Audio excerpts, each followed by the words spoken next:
Di rumah, ibuku menempelkan kertas. Ya, Lah, kau mati. giliranku ya. Ya. Mati. Ikutan main dong. Lah, caturnya kok nggak berantakan sih? Ya dong, ini kan papan catur ajaib, namanya Magneto. Kan nyari kalau ada orang lagi main jangan iseng. Aku bingung deh. Di rumah, ibuku menempelkan kertas di kulkas, tapi tidak memakai lem. Ibuku menjawab memakai magnet. Dan sekarang papan catur ini aku angkat, tidak jatuh juga. Dia bilang pakai magnet juga. Magnet itu apa sih? Kamu kalau mau nanya magnet sama aku, tapi kalau mau dijawab sama Fadil dan Dea. Kirain yang mau jawab kamu. Arik, magnet memiliki dua kutub, yaitu kutub utara dan kutub selatan. Jika kutub tidak senama didekatkan, maka akan terjadi gaya saling tarik-menarik. Contohnya pada catur ini. Tetapi jika kutub senama didekatkan, maka akan terjadi gaya tolak-menolak. Bagaimana, Arik? Apakah kamu sudah mengerti tentang magnet? Oh, aku sudah mengerti sekarang tentang magnet.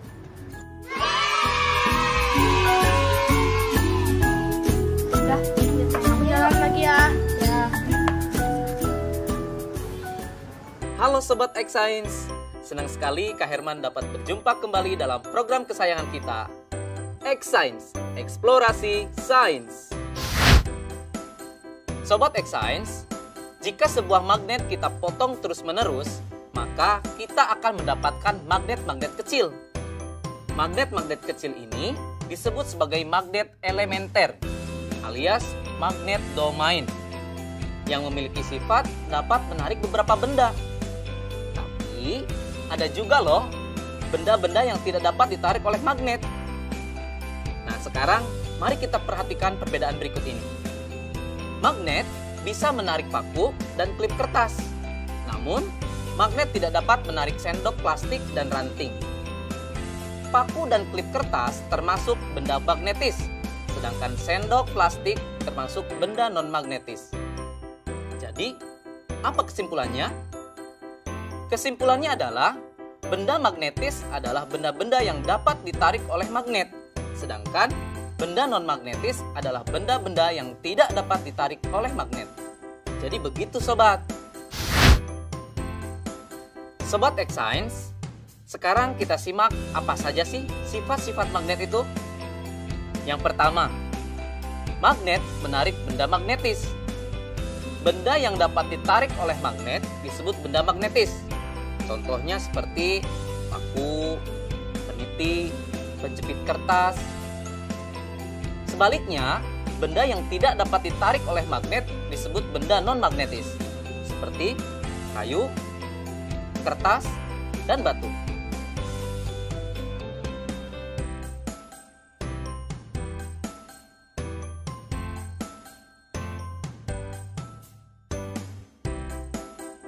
Sifat yang kedua adalah magnet mempunyai dua kutub.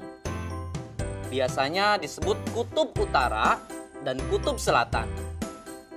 Jika kita mendekatkan kutub-kutub yang senama, maka magnet tersebut akan saling tolak-menolak. Sebaliknya, jika kita mendekatkan kutub-kutub yang tidak senama, maka magnet tersebut akan tarik-menarik. Loh, kok bisa ya Sobat X-Science? Ternyata hal ini terjadi karena arah gaya magnet keluar dari kutub utara masuk ke kutub selatan. Sifat yang ketiga, gaya tarik magnet paling kuat terletak di bagian kutub magnet. Garis medan magnet secara alami berkumpul bersama di ujung magnet.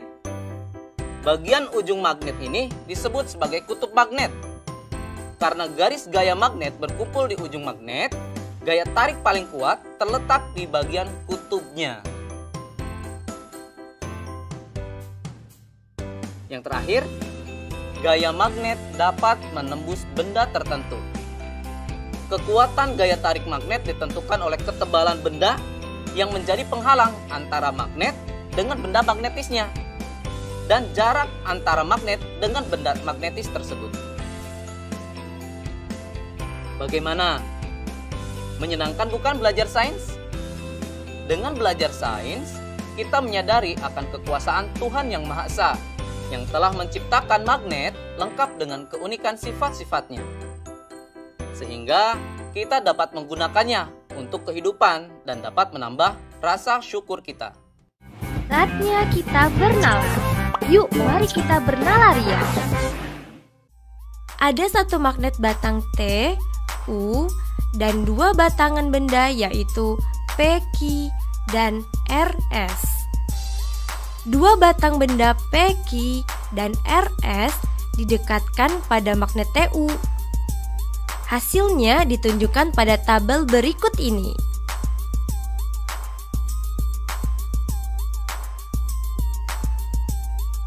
Apa yang dapat kamu simpulkan mengenai dua batang benda P, Q, dan RS tersebut? Coba jelaskan.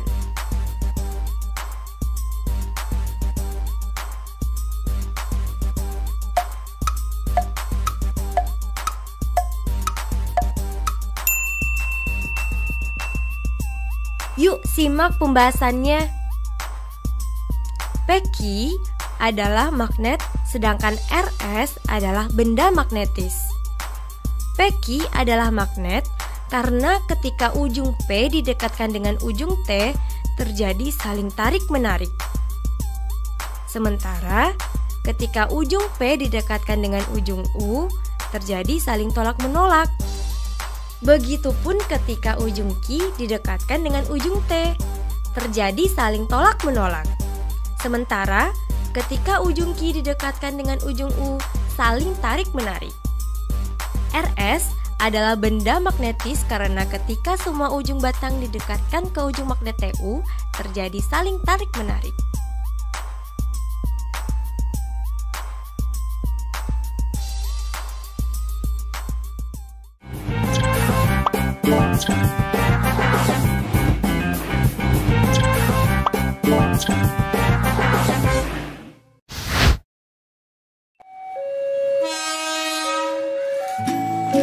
Halo Sobat X-Science, siapa di sini yang tidak tahu kereta api? Pasti udah pada tahu kan? Kereta api masih memanfaatkan roda dengan rel sebagai lintasannya, sehingga ketika kereta api melintas pasti akan menimbulkan kebisingan. Tapi apa jadinya ya jika laju pergerakan kereta api ini dipadukan dengan aplikasi dari sifat-sifat magnet? Apakah mungkin manfaat dan sifat-sifat magnet dan kereta api dapat disatukan? Bakal jadi apa ya? Penasaran kan? Yuk mari kita simak penjelasan narasumber berikut. Halo Sobat X-Science, kembali lagi dalam program kesayangan kita, X-Science, Eksplorasi Sains. Sobat X-Science, kalian tahu nggak sih apa itu kereta maglev? Dalam bahasa Indonesia, kereta maglev disebut dengan kereta levitasi magnetik atau sering juga disebut dengan kereta magnet. Seperti namanya, prinsip dari kereta magnet ini memanfaatkan gaya magnet untuk mengangkat kereta sampai mengambang alias melayang dan tidak menyentuh rel, sehingga gaya gesek dapat dikurangi.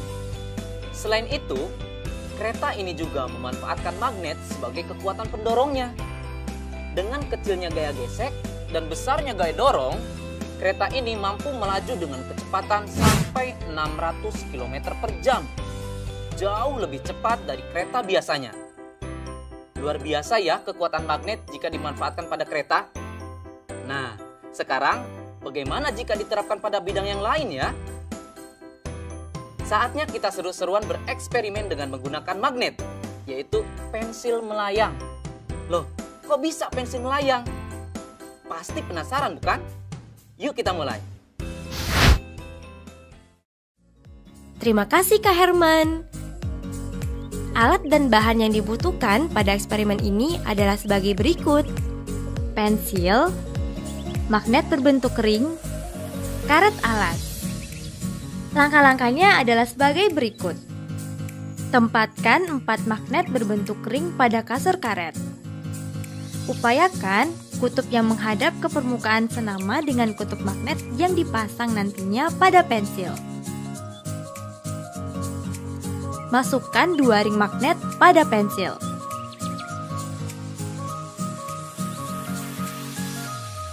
tempelkan pensil pada sandaran kasur karet. Seketika pensil melayang. Nah, kok bisa sih? Sekarang, mari kita amati yang terjadi. Wah, pensilnya melayang. Seru sekali ya, sobat.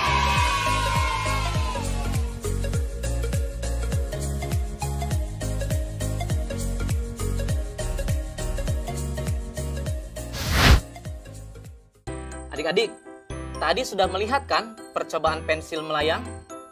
Sudah tahu jawabannya kenapa pensil bisa melayang? Pensil dapat terangkat ke atas dan melayang karena pengaruh dari gaya tolak-menolak kutub magnet yang senama antara magnet yang ada di pensil dan magnet yang ada di styrofoam.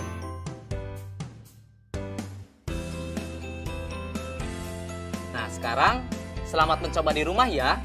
Sampai jumpa di eksplorasi sains berikutnya.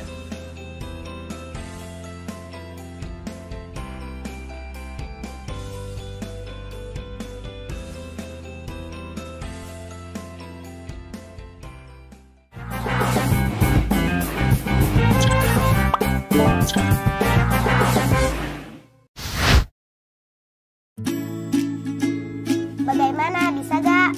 Bisa dong, caranya kita gabungkan kabel ini ke bohlam. Lalu kita hubungkan ujung kabel yang lain ke bawah baterai.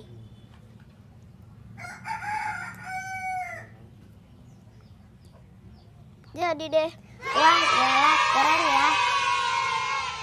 Kalian lagi apa sih? Oh, bikin lampunya menyala. Sini aku juga bisa.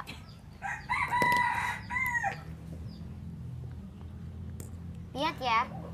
Simsalabim, menyala. Lah, kok tidak menyala? Pantas kau lupa.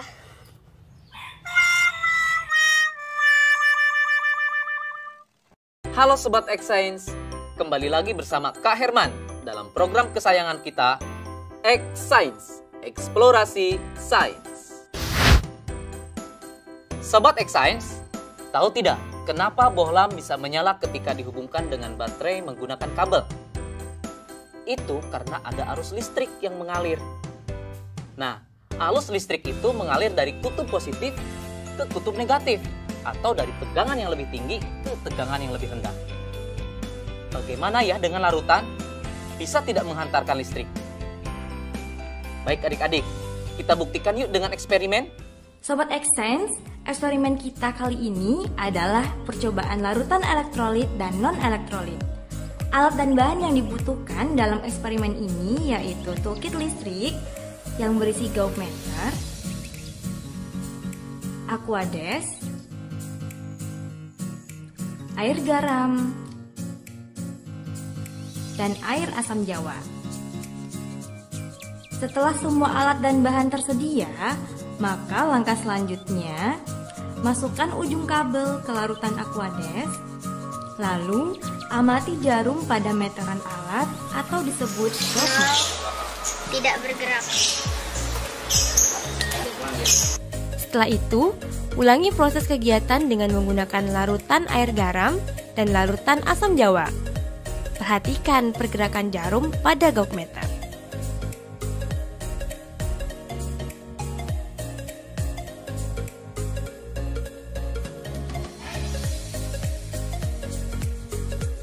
Isilah tabel berikut ini dengan memberi tanda checklist pada kolom yang sesuai.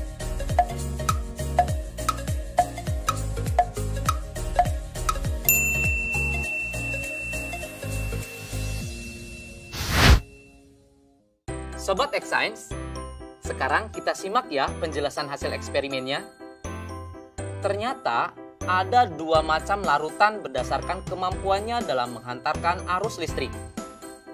Larutan yang tidak menghantarkan arus listrik disebut larutan non-elektrolit.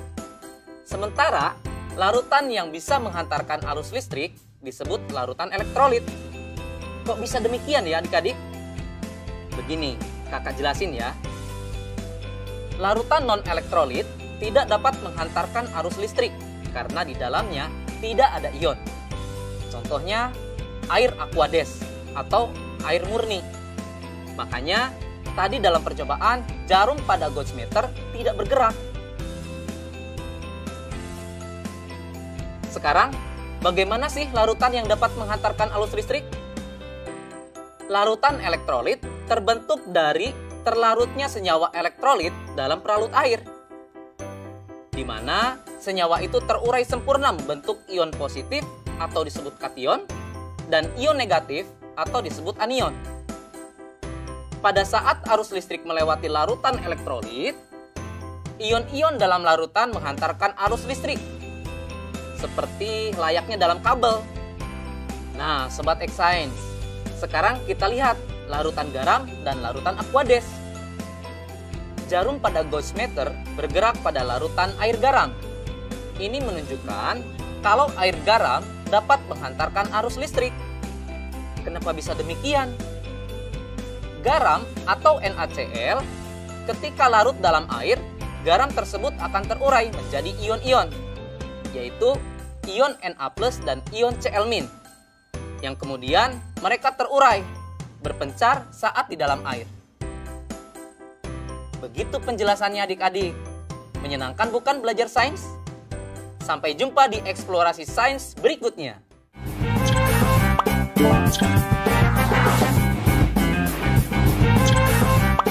Thank you.